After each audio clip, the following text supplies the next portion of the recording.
I've watched you. Sometimes our people disagree with you, but I mean, I understand some of your approach. I mean, sometimes we take a hard bite. It helps us as politicians. Nowadays, when I listen to you, I even panic. Why? Maybe, hey, Why do you panic? the way you, Papa, Papa. Figuratively, he bites as hard as he can. Okay. And of course, when he puts his fangs into you, you certainly feel it. I think it pretty. Watch Johnny's bite.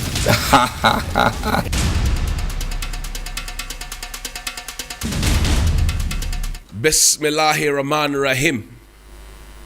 Alhamdulillah Rabbil Alameen. Hasbanallahu wa ni'mal wakil. The Lord is my light and my salvation. Whom shall I fear? And yea, though I walk through the valley of the shadow of death, I will fear no evil, for you art with me. Thy rod and thy staff, they comfort me. Thou prepares a table before me in the presence of my enemies. You anoint my head with oil. My cup runneth over, and surely goodness and mercy shall follow me all the days of my life, and I will dwell in the house of the Lord forever and ever. Amen. Assalamu alaikum. Welcome to Johnny's Bite. It's Wednesday. It's 24th of May. May is on wheels, and if you haven't tuned into 3FM 92.7 to listen to the Sunrise Morning Show yet, then you're missing a lot, because there's a lot that's happening here. And you should tune in and listen to us from 5:55 all the way to 10 a.m. I invite you, and you're welcome. Start your morning with us. Now, yesterday, the people of Kumau made a bold decision. It was a landslide victory for the NPP's candidate. And mind you, Kumau is a stronghold of the New Patriotic Party. But it was a landslide victory, because if you look at the results from the 2020 elections and even beyond that, you look at the figures that were recorded, over 70% of the people made a decision to vote. So put up the images there, the details, so that we can see. So that's it. 15,264. That's 70.91%. Kwesi Amanko of the NDC had 3,723. That's 17.29%. Kwekudia had 2,478. That's 11.51. And Kwekudia 2 had 62 votes. That's 0.29 of the votes. So this is what happened in Kumeu. A decisive decision. But guess what? There's a dynamic that is not usual with the results as it is now. Or maybe you bring back the NDC and MPP. You know, in Kumeu, on a regular, because this is about the first time we have a by-election, but on the regular, you will have the MPP come first, then the independent candidate, and if you have time, you can check there. The independent candidate comes, and then it is the NDC. In this particular one, it is the NPP, the NDC, and then the independent candidate, who is also from the stock of the NPP, who contested in the last election with Philip Baswa. May he rest in peace. So in this election, he was the only constant, because he had seen the main election and has also seen this one. The NDC brought a new candidate. The NPP brought a new candidate. So the dynamics are different. In the past, if you check the results from Kumeu, the independent, whenever there had been an independent candidate, that independent candidate had won over the NDC in the constituency. So what really happened on the grounds in Kumeu? And I've seen, a lot of people make a jest of a poll I did. Well, I'll show you a few of the polls, because this is not the first time I have done polls on my Twitter page. And you see, the interesting thing, so I asked a question, for example, poll, that fellow Ghanaians, what should Parliament do with the LGBTQI bill proposed by Sam George, I did a poll. Pull it up so they can actually see it's a poll. I did a poll, right, on this particular one. And we don't have too much time, so let's keep running the poll quickly. So you see, it's a poll. Right? 70%, 71% say pass it into law. 70% say reject it. Delay it, pass it 2%. And then 9% said I don't care. There's another poll. So I've done too many of those polls. What surprised me is the fact that I belong to a few of the professional groups. It's a mix of both NDC and MPP people, and you have, people who are neutral. I says, well, in Ghana, if you are under 40, you cannot become president. That's the starting point. Save some exceptions. When you turn 60, you become a pensioner if you work for government. Should there also be a cutoff point for those who aspire to lead Ghana? 85% said yes. 10% said no. 3% said maybe. And then 2% said none of the above. Now pause. You see, I was asking about the age. If this were in the interest of the NDC or the previous one, then John Mahama and Dr. Bawumia would both not qualify because I did not both have gone past 60. But this is recent. So the whole argument where people suddenly want to put you into political clothing is, shall I say, infantile. Because and I've seen them do the same thing to Bryce Simmons and the rest. If you belong and we actually brag and say, oh, we're an elitist group and all of that, and people put out a poll, people have a right to express themselves. And I would not be the one to dictate to them how to go about their thought patterns. No. You put the question, you put the options.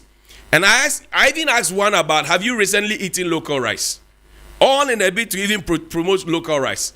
Was that NDC? Was that MPP? Was that helping Planty for food and jobs or otherwise? Charlie, forget. Now, the main thing is that when you have a stronghold and you have to spend so much money and resources to get the attention of the people in your stronghold to make a decision in your favor, there's a problem. This is a by-election in a stronghold, not an orphan constituency. So ideally, you would have had the MPP very relaxed and in that constituency and see the NDC struggle, knowing full well the history of the constituency that I've given you. That it is the MPP that comes first, the independent candidates that usually comes next, and then the NDC comes third. So what was the speed and agitation all about? It's good. The contest was largely peaceful. But then it raises the key questions about vote buying. Vote buying. Show them the videos. We don't have too much time. So vote buying. We're sharing rice. We're sharing gari. We're sharing t-shirts. At some point, we even had somebody say, well, give them t-shirts. They'll vote for you. So this is how we have reduced the people to. What do we reduce them to? We're sharing gari, cups of gari and rice. Not olonkao. The small margarine tin, cups of gari and rice. And that's why I think that the government needs to focus on the National Commission for Civic Education. Because truly, if the people are enlightened and the people are awakened and the people know what they are, look at it. So shameful. And this was done when people were wearing party colors. The MPP is blaming the NDC that they did. I have not seen the videos because these are the videos that are in circulation. And it is within the stronghold. And I'm saying if it is in your stronghold and we had to go and give the people rice and gari and cloth and actually convince them somebody alleged that they got 50. See, let's hear this audio. Let's start it. Let's hear it. One. The name is Sula Dayatadi. Who was known as Nadian. I feel yes, I have you know, I only know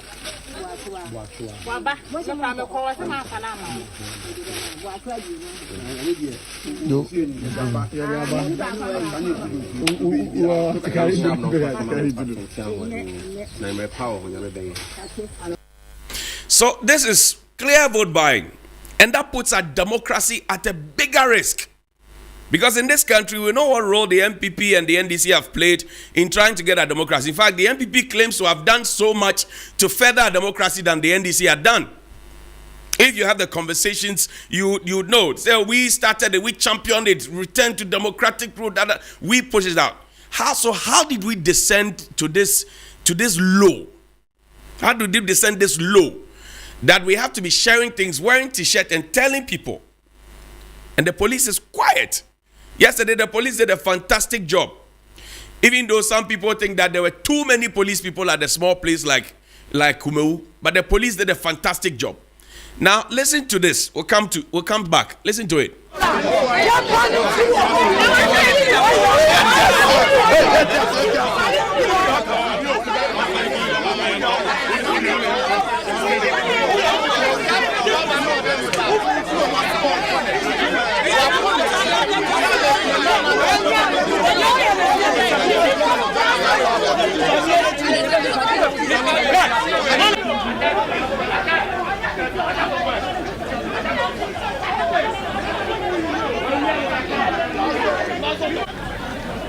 bia so me ko bia just a bloche pe na me nya chanya den an ko bi me ko na nchen akwa ka so na bo me 1,000 Ghana ka say scan here den eso me an so di me fie nipa kwa nursing school ama na da wie 1,000 Ghana ni nursing school dey na ska wo mu na master kwa to aba bi e bi nsi bi na me pero beba ka say na wan kwa to aba so na po bia ma maduane edi mo no mu ti e ji mu ko otu ni mo ho ma she bi ma ne papa wa wu odu fie nipa no ko na no na no mo chene ma kura me abele wa ya mlembi so me se me ba be to ama na no o me chiche kura po ne ma se embele wa kura ma mre yibi. So we are bribing the old, we are bribing the young, and we are putting our democracy in a fix. So it will get to a point that you could be the best material that could ever be around, but because you don't have the money to influence, you may never get into parliament. Now guess what? Our parliament works in committees. It has to take a certain capacity to be able to read, digest, analyze the documents, and make sound arguments. If you look at the parliament then, the parliament all started, J.H. Mensah and the rest. Sometimes I go to the library just to watch some of those debates. And you move forward, you see that the quality at some point is beginning to drop. And that's dangerous. This is a by-election. Landslide victory. But how was it won? How was that landslide victory? And you had the people themselves. The Electoral Commission. I congratulated the police, even though I thought that the numbers were too many. I mean, for a small place, I thought there was a war zone at some point. And I like the fact that there was no military inclusion. Because the military's record with the election, in fact, the last election, is a dangerous one. People died. Nobody has been held for it. And we will say it. But the Electoral Commission, there was a situation where an old woman came and wanted to vote. She had a choice on who to vote for. She came with her grandchildren and she wanted to vote for the NDC, I'm told. That's what the grandchildren say. And the official of the Electoral Commission held her thumb and voted for the NPP. The Electoral Commission has to look at this image again. Let's go back to 2020, where an official of the Electoral Commission was issuing ballot sheets and tearing out the Nanado's image from it. It happened in 2020. We have also seen a situation where, in Ketu North, the Electoral Commission, look at it on your screen. This is an official of the Electoral Commission caught tampering with ballot papers. That person was arrested. In the matter that happened in Kumeu, this Electoral Commission's officer was just whisked away. Have charges been brought up against her? Has she been interrogated? Have questions been asked of her? And you see the totality of the image of the Electoral Commission is beginning to stand in question because, number one, we are padding the Electoral Commission with party officials and government spokespersons and people who are known to be politically aligned. That conversation has been had. The president did not listen. He still went ahead. It was Dr. Kwaku who came to tell us that, it will not affect anything. This happened in 2020. Also in 2020, the Electoral Commission announced results, changed it, announced again, changed, announced, changed about 5 or 6 times, correct? Before we got the final result. Image is everything. And then we get to the point where we had the situation in Ketu North. You issue ballot sheets and you don't stamp it. We are going to Assin North. We will have 2024. This was supposed to be a dress rehearsal. Where then again you have an official of the Electoral Commission, according to the agents, he insisted that they should write their names and sign the pink sheet even before the polls ended. Abba. Initially, I agreed with Dr. Kwekwe when he said, the official did not do well. And then later I come back to say, but the agents also did not do well because they were just asked to write their names and then they went ahead to sign. It comes back to voter education. How much of it are we doing? And if we continue on this tangent where we're doing vote buying, we're toying with the security, we're toying with the credibility of the Electoral Commission, all of it is a threat to our democracy. Listen to this final video. so me ko bi age sa bro chepe na me nya cha ne den anko bi me ko ne nchen akoka tan so na bo me 1,000 Ghana ka tan se scan ne den eso me an so di me fie nipa ko nursing school ama na da wie 1,000 Ghana ni nursing school dey na ska wo mu na master ko to ba bi e bi nsi bi na me pero be ba ka tan sa na wan kwan ko to aba so na problem ma maduane edi mo no mu tin e di mu ko tu ni mo ma she bi ma ni papa wa wu Odu hwe nipa no ko ne. na no na no mo kyɛ ne ma kora me abele wa ya mlem bi so me se me ba beto ama me na no o me kyɛ nkurɔfoɔ ne ma nso emele wa kora ma mre yi bi. And you know what happened yesterday? We were busing people and even campaigning on the day of the elections.